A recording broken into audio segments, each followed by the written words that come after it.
Assalamualaikum warahmatullahi wabarakatuh. Waalaikumsalam warahmatullahi wabarakatuh. Disiplin bangkai itu kalimat kias daripada Hendra Guru. Ibarat mayit ya dibolak-balik walinya. Kalau kias saya, potong kepalamu, simpan dalam kresek, masukkan kulkas biar nggak digondol kucing ya. Atau pasti jangan pakai kepala. Pakai kepala, kau pasti akan mikir, kau pasti akan punya rasa takut, punya penilaian, punya pembanding, ya. Ketika mendapat perintah guru, ya, biasanya respon kita itu adalah bisa enggak, aman enggak, ya, biasanya begitu. Itulah tawaran-tawaran pembanding setan ya. Karena ini kita masih belum tumbuh ya. Antara zahirnya kita ini sama isi itu belum sinkron.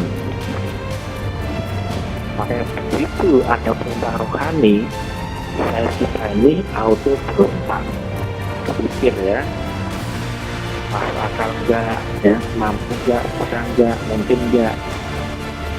Biasanya kita ini langsung konstruksinya ke arah yang ideal, yang kita bisa, kita mampu.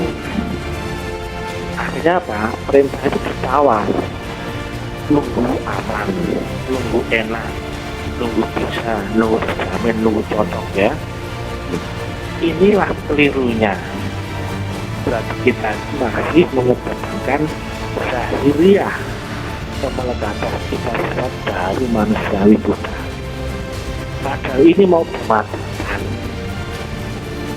Maka perintah dari rohani melalui talinya itu kerjakan saja, walaupun nggak enak, walaupun nggak mungkin, walaupun nggak bisa, seperti bangkai. Masa begitu?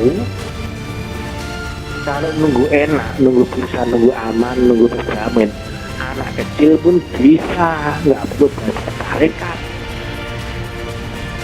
Kalau kau punya uang 10.000, disuruh beli es 5.000, pasti bisa.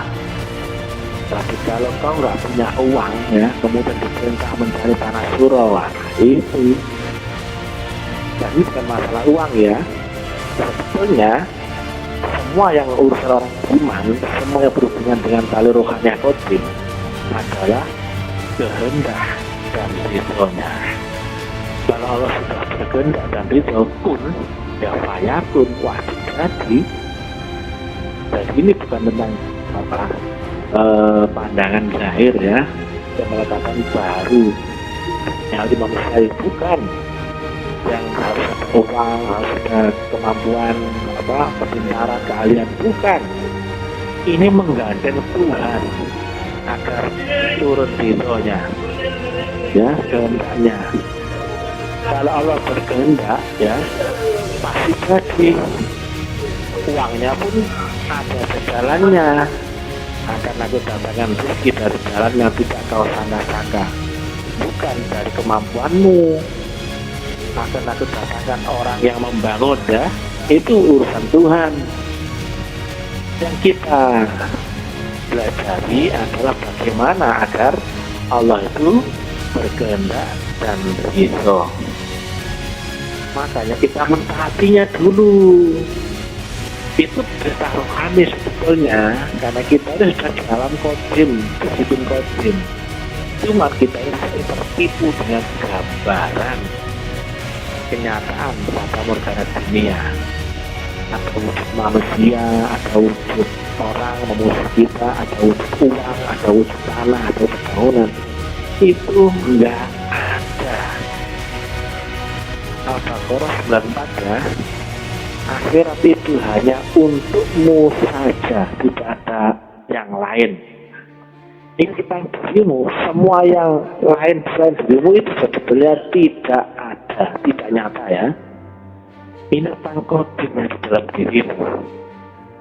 Gambaran tanah, gambaran uang, gambaran ceramah, gambaran dakwah, gambaran YouTube, gambaran Facebook, gambaran istri, gambaran kendaraan.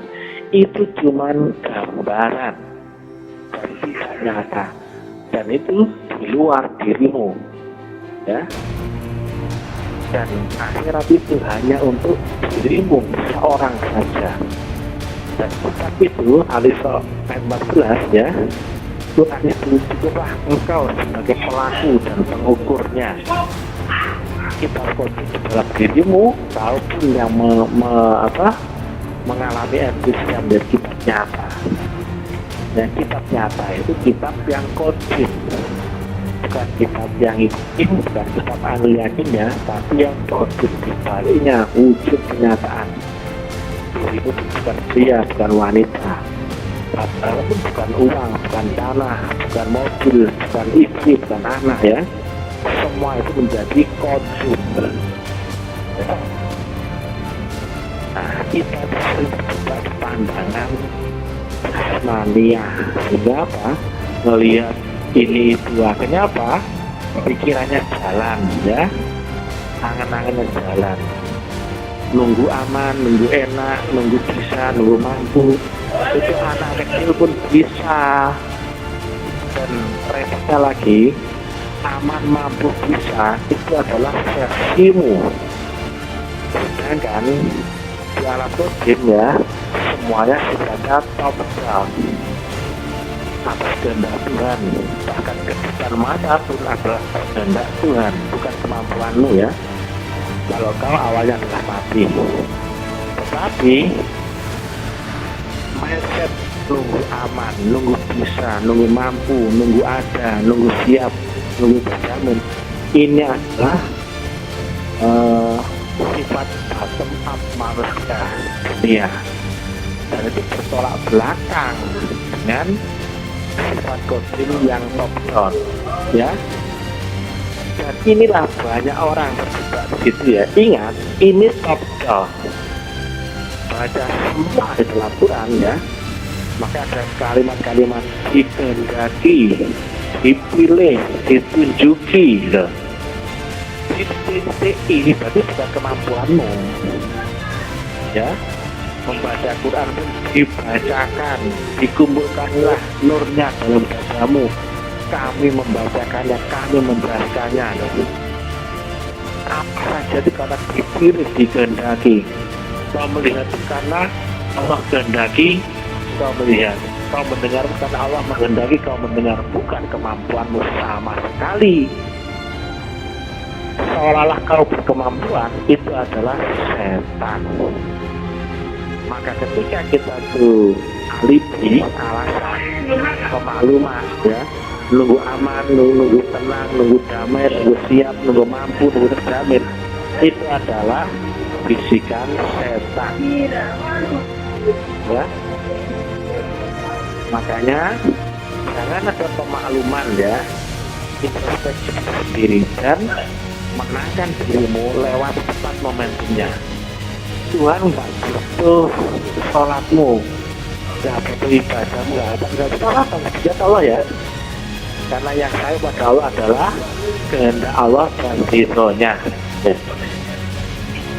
Nah, jadi ada berarti bukan juga kemampuanmu, sesuai nggak akan mampu kamu dengan itu kalau tidak dikehendaki. Karena Allah itu maha mutlak, dan kita relatif. Pikir balik pun relatif akan bisa sampai mutlak, kecuali dikehendaki oleh yang mutlak untuk sampai kepada mutlak. Jadi sekali lagi jangan ada pemakluman, nunggu aman, nunggu siap, nunggu bisa, nunggu mampu. Kalau kau bisa, mampu, siap ya, berarti kau sudah banding dengan Tuhan itu sendiri. Karena ini sebetulnya Tuhan akan membuat kau mampu, membuat kau bisa, kau aman, kau siap ya.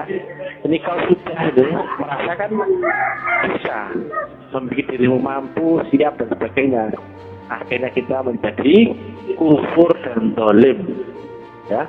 Ini tipis sekali. Makanya jangan berpikir Makanya kata Ayahanda Guru disiplin bangkai. Kalau kata saya, makanya atasnya potong kepalamu, simpan dalam kresek, masukkan lemari es biasa digondol kucing. Mati sudah gurumu sampai disiplin bangkai tanpa berpikir dua kali, tanpa tunda. Bisa melaksanakan, dia langsung dikerjakan. Jelek nggak apa-apa, nggak ada rotan akar pun jadi, ya. Itu sudah menang momentumnya, regulernya ngikut, ya. Itu kita itu sering begitu, ya. Kemampuan, akal, nalar, harap, keinginan, selera, pemikiran itu langsung muncul itu. Makanya matikanlah dirimu. Kalau belum mati nggak akan berjinah, ya. Hendaknya manusia terpimpin teratur adalah jika manusia telah mati, kemudian dihidupkan, kemudian terpimpin Allah melalui nurnya menjadi manusia penyimpan Allah subhanahu Allah. Sudah terpimpin itu Islam. Nah, kalau gimana mau terpimpin kalau kita masih punya keinginan, ya, kemudian selera, pendapat, kemudian apa, banding, punya apa, itu yang membuat kita itu tidak tunduk, tidak tertib, tidak teratur, tidak terpimpin, tidak bergerak diri. Makanya bayangkan, ya, kondisi bergerak diri itu pasrah, ya, setelah manut, ya, A, B, berserah diri, tunduk, tertib, taat, aman, teratur, lembut, lunak, tenang. Itu adalah gambaran orang yang telah mati, ya. Dan kemudian diapa-apain oleh walinya. Itu adalah gambaran manusia yang hamba diapa-apain oleh penciptanya atau kholiknya, oleh Tuhannya. Manut tunduk ketika melalui hubungan tali rohaniah kodim dan tali zahirnya. Atiullah wa ati rasul wa ulul amri minkum. Sekali lagi kepada siapa saja, ya, jamaah di sini, kerjakan saja perintah guru zahir itu. Lewati momentumnya itu sudah menang. Regulernya ikut, ya. Tuhan nggak butuh kesempurnaan dari kamu karena Dia maha sempurna, Dia yang menyempurnakan. Tuhan nggak butuh kepintaranmu, kau bodoh pun nggak apa-apa, Tuhan yang memintakan. Tuhan nggak butuh kau bisa, Tuhan yang bikin kau bisa. Tuhan nggak butuh ceramahmu sebetulnya, ya. Kau ikuti saja perintahnya, Tuhan yang akan mengajarkan kau berceramah. Tuhan nggak butuh seminarmu, ya, sebetulnya. Tapi kalau kau itu perintahnya, Tuhan yang akan menata seminar pada dirimu. Tuhan gak butuh kepintaranmu, Tuhan yang akan memintakan dirimu. Tuhan gak butuh suraumu, ya. Tuhan yang akan menyempurnakan suraunya lewat kau penuhi dulu momentumnya perintahnya. Tuhan gak butuh ubiahmu, sebetulnya, ya. Tapi kalau kau ikuti perintahnya untuk ubiah, Tuhan sendiri yang menyempurnakan ubiahmu. Itu saja sebetulnya. Kau itu manut dulu saja. Jangan ada keinginan, jangan ada instruksi budaya. Manut, ya. Enak ya, enak ya manut, ya. Kemudian Nabi kami sampaikan, salam taklim marifat. Ini adalah tentang praktek torikoh tahapnya harusnya. Ilahi anta mahfidri waridho kanum bibi. Assalamualaikum warahmatullahi wabarakatuh. Waalaikumsalam warahmatullahi wabarakatuh.